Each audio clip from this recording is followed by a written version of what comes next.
பக்கம் என்ன சொல்கிறான் பார். உபனிஷதங்கள் முழுவதும் என்ன சொல்கிறது? இந்த பிரபஞ்சத்தை கடவுள்தான் படைத்தான். பிரம்மம் அதுதான் இந்த பிரபஞ்சத்தை படைத்தது. ஆன்மா என்ற ஒன்று உண்டு. எல்லா உபனிஷதங்களுடைய அடிப்படை சாரம் 2 தான். இந்த உலகம் இறைவனால் படைக்கப்பட்டது, இறைவனால் காக்கப்படுவது, இறைவனால் முடிக்கப்படுவது. சகலமும் இறைவன் தான். 1. 2வது, ஆன்மா அழிவற்றது.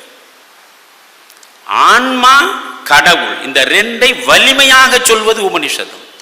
இந்த 2ஐயும் போட்டு புரட்டி அடிப்பது சார்வார். கடவுள் என்ற ஒருவன் இருக்கிறானா? இப்பொழுது இந்த ஆத்திக சிந்தனை ஒரு பக்கம், நாத்திக சிந்தனை ஒரு பக்கம். இந்த ஆத்திக சிந்தனை என்ன சொல்கிறது? கடவுள்